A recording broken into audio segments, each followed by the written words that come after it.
It was my opinion that the course of the U.S. embarked on in the latter part of the 20th century would bring us a major financial crisis and engulf us in a foreign policy that would overextend us and undermine our national security. To achieve these goals, I thought the government would have had to shrink in size and scope, reduce spending, change the monetary system, and reject the unsustainable costs of policing the world and expanding the American empire.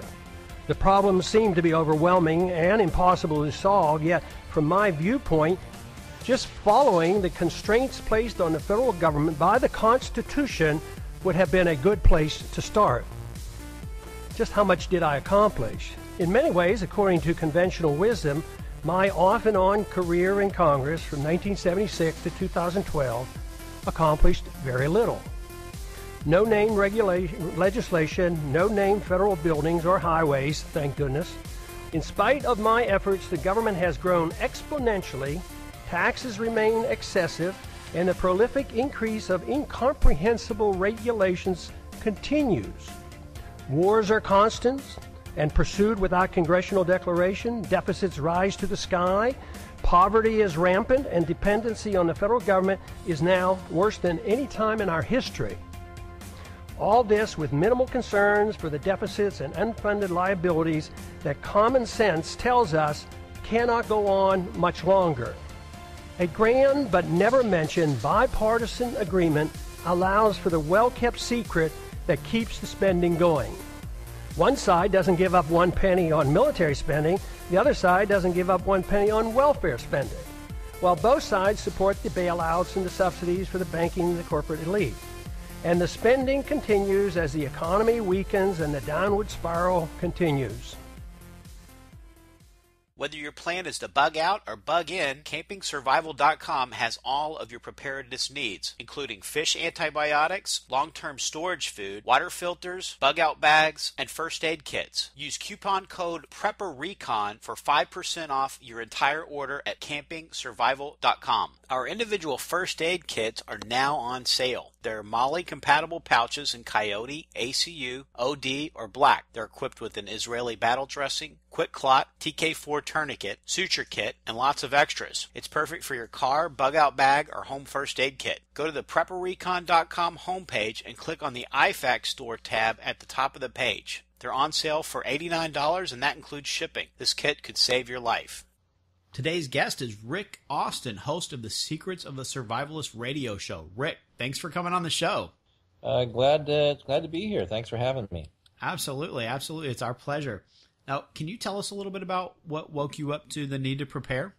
Well, I've always been really a prepper and survivalist long before they coined the terms.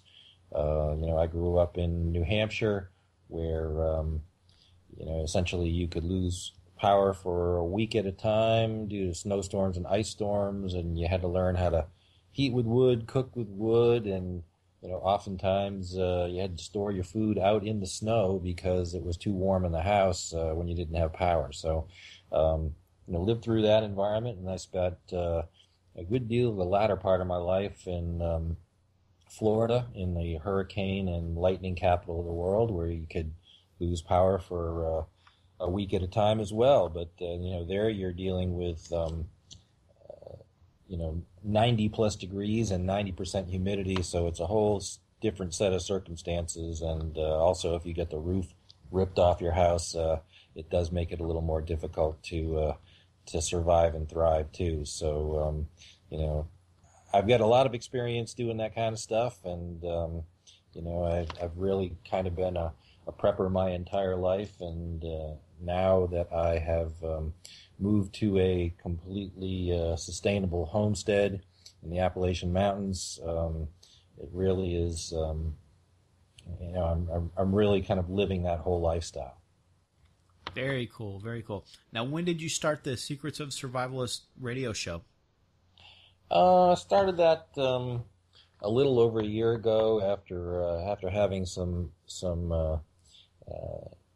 probably a year and a half long discussion before that with Dr. Prepper, who runs the Preparedness Radio Network, and he kept wanting to talk me into doing it, and I said, I don't do anything unless I can do it right, and I want to make it great. Otherwise, why do it? So it took me a while to get ready for it. I had a lot of other projects going on, but now, from what I understand, it's the number one radio show on the number one preparedness network. So, I must be doing something right anyway. Congratulations on that, because that does take a lot of work to get the privilege of having that title.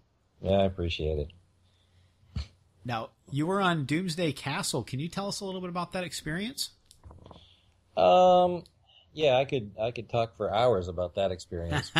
Bet. But, it was one of those things where, I give these talks, and I do kind of the lecture circuit for the for preparedness expos, and I talk about my secret garden of survival and my secret greenhouse of survival, and I wrote this book, Secret Garden of Survival, how to grow camouflage food forest, and ultimately, I gave this presentation, and one of the guys in the audience happened to have this castle in the Appalachian Mountains that he wanted to do something with, and he contacted me, bought my book, and during the course of the next year, he said, "Hey, these people at National Geographic have contacted me, and they want to do a whole show around my family and building out my castle, finishing it off, and I really would like to have,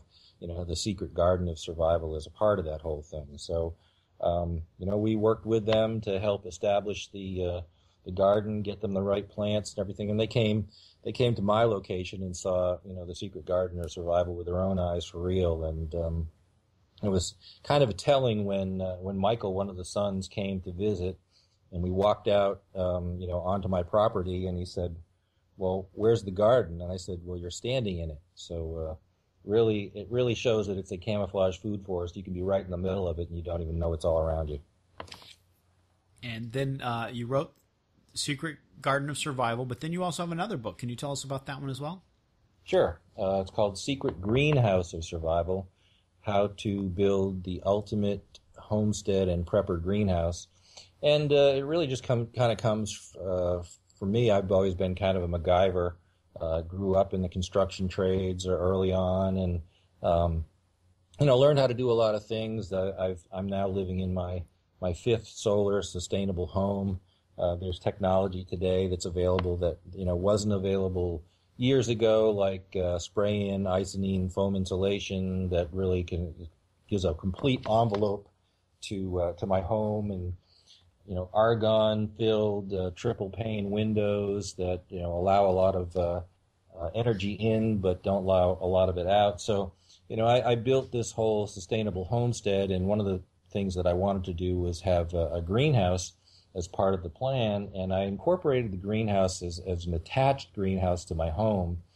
And not only can I grow food all year round and have greens and citrus in the wintertime when there's snow outside, but I also can heat my home with it, and also heat my hot water. And if you know anything about energy today, the average consumption of a home uses about 63% of its energy just heating the home and heating the hot water. So I get my heat from my home for free, my hot water for free, and that really reduces significantly the cost. And if I really am looking at this thing being completely sustainable and a prepper homestead, if we do have an end of the world as we know it scenario, having hot water and being able to take a hot shower is just one of those things that really is a morale booster for you and your prepper group. Yeah, it sure is. Now, when did you get started with gardening? Well, I've always been dabbling in gardening since I was a kid, and I have to tell you that for the most part, I hated traditional vegetable gardens. I just hated having to do all the work, hated having to pull the weeds, hated the fact that you could put something in the ground and spend all this energy and effort, and it might be too wet, too dry, too cold, too hot, too early, too late, and just having your year's supply of food rely on that really was kind of a scary premise, as a preparedness-minded person where, there might not be a grocery store in the future. So, I had, during the course of my adult life, I owned apple orchards in Florida. I owned citrus groves, and, I grew them just like every other orchard or grove owner. I had rows and rows of trees with grass growing in between, and all of their branches were touching each other, and nothing growing other than that grass. And little did I know that the grass sucked up the same nutrients that the fruit trees needed. And I sprayed pesticide after every rain and every 10 days at least.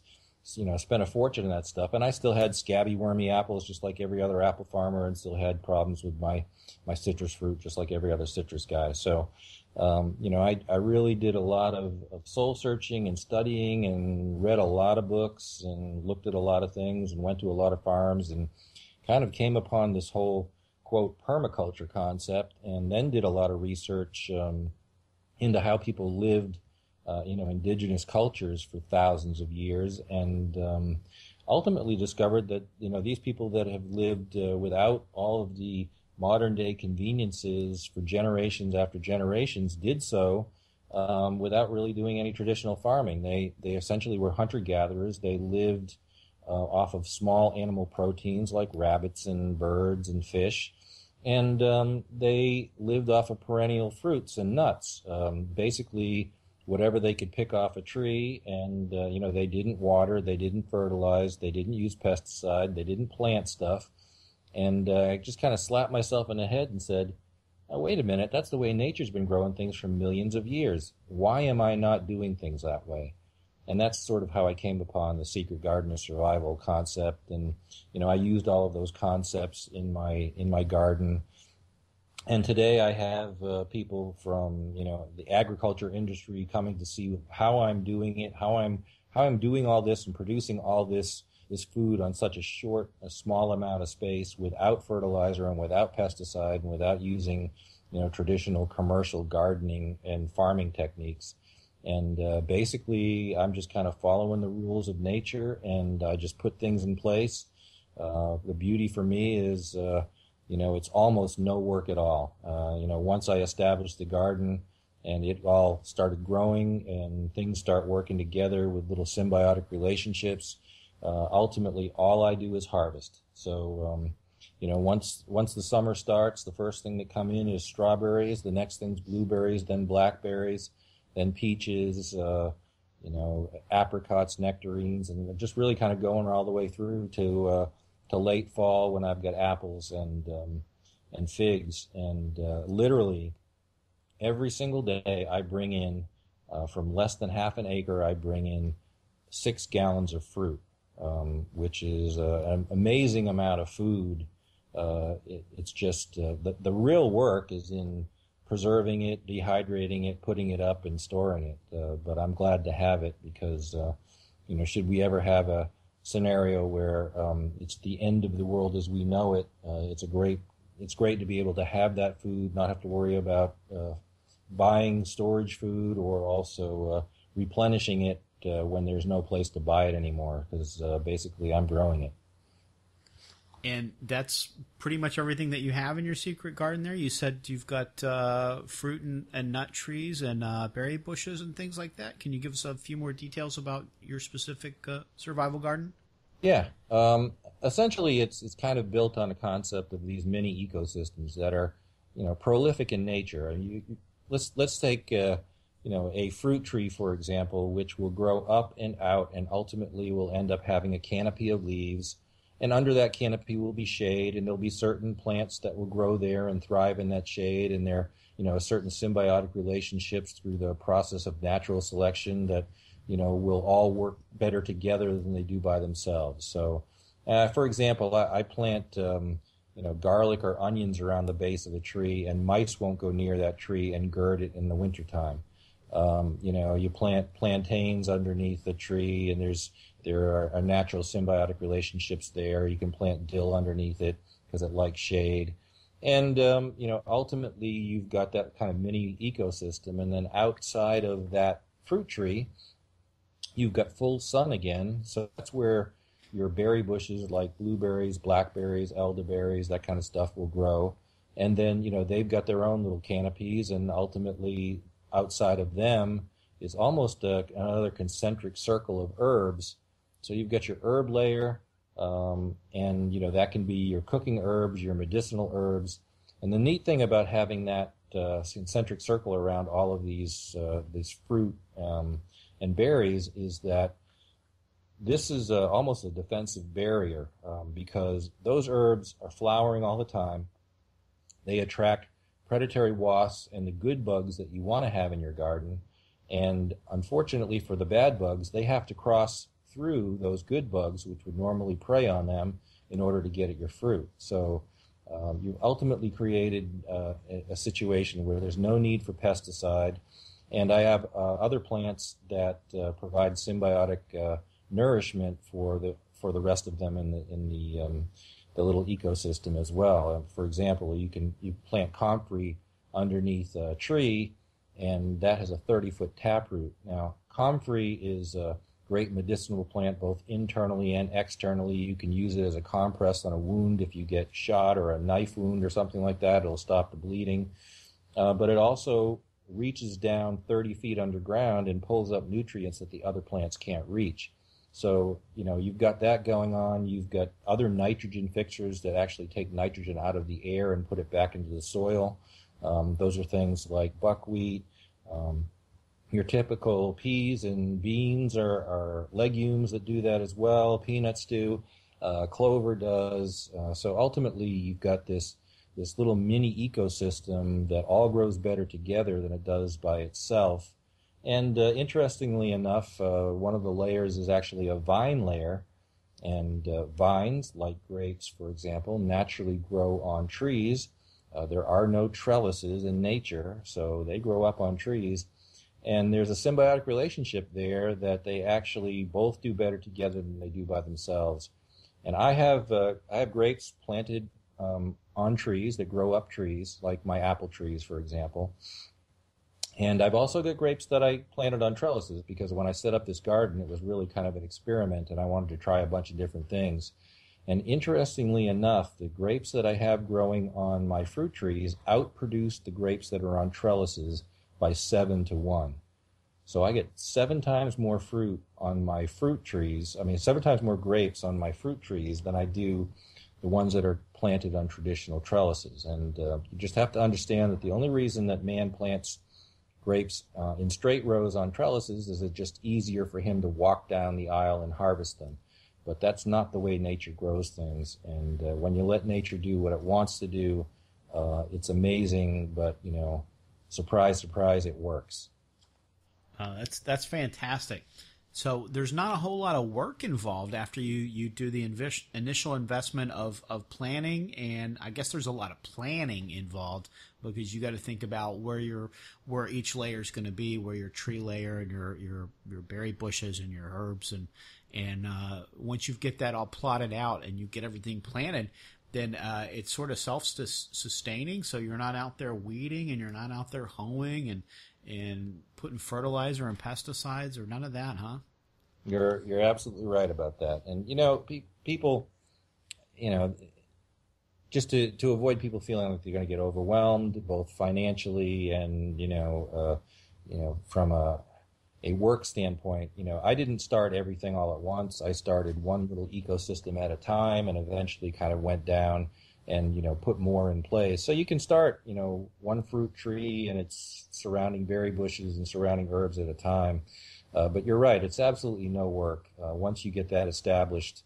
The beauty of perennials, and that's plants that you plant once and harvest for a lifetime, is that they grow in one place. You don't have to replant them every single year. You don't have to plant in rows.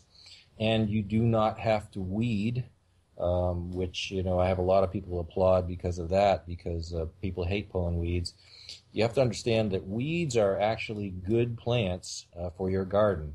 People don't understand that, but weeds are pioneer plants, and they will come in where other stuff can't grow, and they will break up the soil. They will add nutrients. They will allow air and water to get into the soil. They'll allow the microorganisms to be able to work. that all help nourish the other plants that you have in your garden. And weeds are essentially good, and they're also great nourishment too, because there are a lot of them that are edible out there for humans. I like to tell people that there are over 4,000 edible plants in the United States, and the U.S. Population generally only consumes 30. So there's an awful lot of plants out there that we could eat if we had to, and there's awful lot of nourishment right under our noses we don't know about. It's also great for my livestock because I don't go and pull weeds, but I will cut weeds off, and I will throw them over to my goats, over their fences, for example. So all of those weeds are, providing nourishment for my other plants, and they're providing nourishment for my livestock, and that livestock is providing protein for me. So it's less work, and it's all natural. Are there any other benefits that we should know about? Well, you don't have to use fertilizer. Don't have to use pesticide. You basically got natural pesticide there. You've got natural fertilizer there because the plants are all working in union with each other. And people have to understand that, if we do have an end of the world as we know it scenario, there aren't going to be any stores where you can go buy pesticide. There aren't going to be any stores where you can go buy fertilizer. And, I really make the analogy that when you start propping plants up on fertilizer, it's like making drug addicts out of them. And once you've created that drug addict, once you take the drugs away, they can wither and die. So it's really important to start them off right without having that stuff to start with. And I'm sure, and then not having the time to spend weeding and all of the other things, that's time that can be allocated to other things that you're going to have to be doing if we have a Tiatswaki event, because security may be taking up an awful lot of our time if we have an event like that. So it'll be good to just have the time saver aspect of it. Now, do you produce, you mentioned earlier that you produce 6 gallons, did you say a day? A day. 6 gallons of fruit a day. I basically go out in the morning after I do my animal chores when it's still cool, and I take a couple of buckets with me, and I essentially, walk down my terraces and basically go plant by plant, and whatever happens to be ripe, I pick, and I just kind of walk through and fill up these buckets, and go all the way through my garden, and then the next day I do the same thing and walk down the same path, because in nature things don't all ripen at the same time. So I will have blueberries that are ripe one day on one blueberry bush, and then the next day there'll be other blueberries that I haven't picked that are now ripe. So that's the beauty of it. You could just keep picking the stuff when it's perfectly ripe, as opposed to what commercial farming does, which unfortunately a lot of the fruit and vegetables that you get today aren't really ripe when they're picked, and they do a lot of things with gases and chemicals to make them look right. There's an awful lot of stuff in there that most people wouldn't want to know. And you touched on it earlier that obviously 6 gallons, you can't consume that much in a day. So you touched on earlier that you spend a lot of time preserving everything. So now you can things. Do you dry some of that? Can you go in a little more depth about how you preserve your produce? Yeah, sure.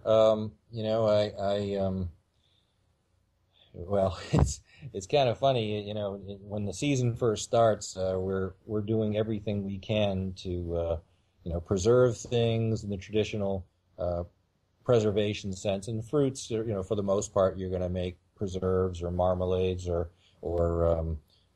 juices out of that stuff. And, you can make wine out of the fruits as well, or cider out of the fruits. And with cider and wine, you can also make vinegar. So, you can do just about anything with vinegar in terms of using it for cooking and preserving and, cleaning your household, cleaning wounds. So there's, a lot that we can do. So we will take things, for example, we'll take, grapes and make juice out of it and make wine out of it and make vinegar out of it. Also, we'll make the preserves and grape jellies and jams and, do that with our other stuff as well as preserving, apples just as they are.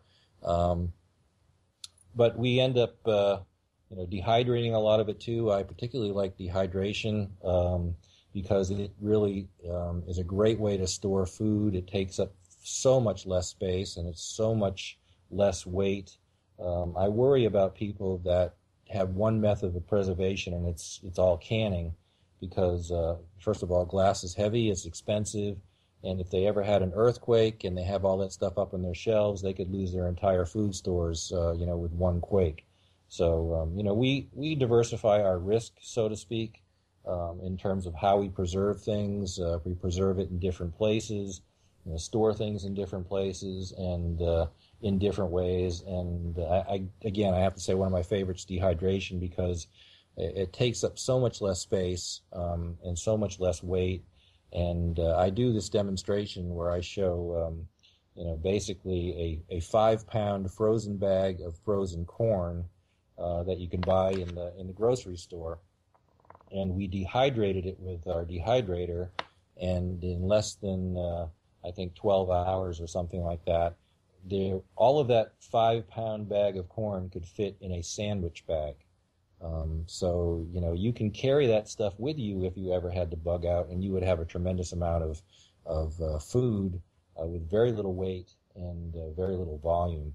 And so you can also store it that way in your home, in your pantry, and it's a great way to preserve, as well as all the other methods too. And I have to confess that it gets to a point when I'm bringing in all this fruit every single day, and my wife is frantically trying to get all this stuff canned and bottled up, where she just screams stop when I walk up to the final 6 gallons worth of fruit and says, I just can't keep up. So, I have to confess that we do keep a lot in freezers. We've got 4 of them that are full right now, and we need to get that stuff preserved as well. So, it's just a matter of having the resources and time to do it all. But the beauty of the garden is it produces so much that, we have an abundance for ourselves. And if we ever did have an end of the world as we know it scenario, there are plenty of people that, I have in my prepper group that we could feed as well, and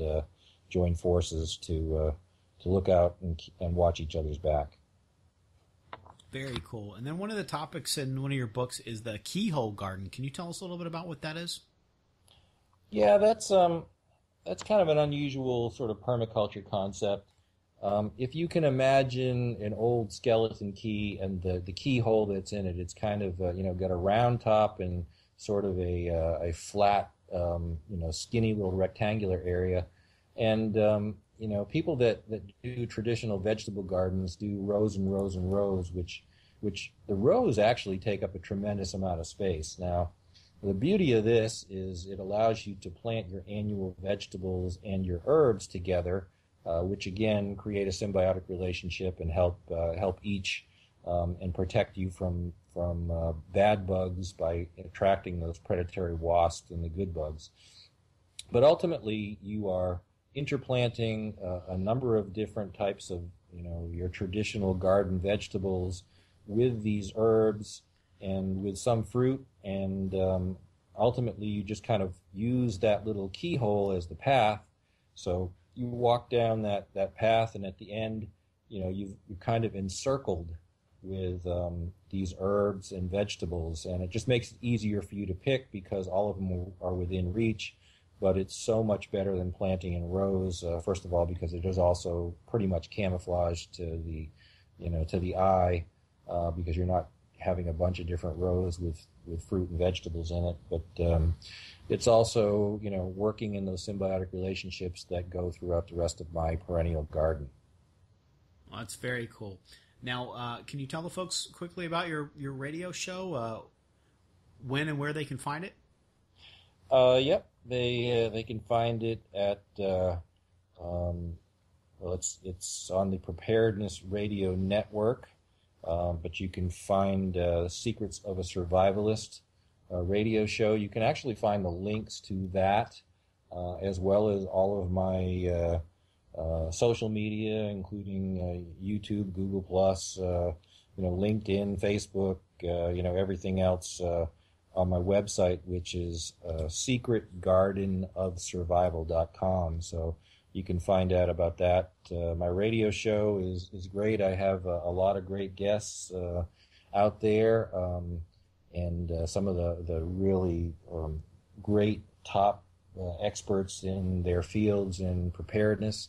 And I learn something new every single day when I'm interviewing them. We've got a new show that comes out every single week. It's an hour-long show, and as you mentioned before, people can basically download that stuff and take it with them in the car or while they're working out in the garden, and listen to it and learn some stuff from some great people. That's very cool. And then one more time, can you just go over what your books are, and are those available to purchase through the website? You can get my book at secretgardenofsurvival.com. You can get Secret Garden of Survival, How to Grow Camouflage Food Forest is one of my books. Secret Greenhouse of Survival, How to Build the Ultimate Homestead and Prepper Greenhouse. You can get links to those books right there at my website. You can also get them on Amazon. You can get a Kindle version of each of the books, and you can also get them at barnesandnoble.com in the Nook version. Very, very cool. Rick, thanks so much for taking time to come on the show. We sure enjoyed everything that you had to share with us today. Well, thanks for having me. I appreciate it. American Reset, the long-awaited conclusion of the Economic Collapse Chronicles, is now available. In Book 3, the ultimate contest between liberty and tyranny reaches the apex. The Bear family and their neighbors fight to survive the fallout of the meltdown and cling to the principles in the Constitution. Will the collapse bring an oppressive regime that enslaves the American people, or will the patriots prevail and guide the country back to freedom, peace, and prosperity? Get your copy in Kindle, audio, or paperback on Amazon today.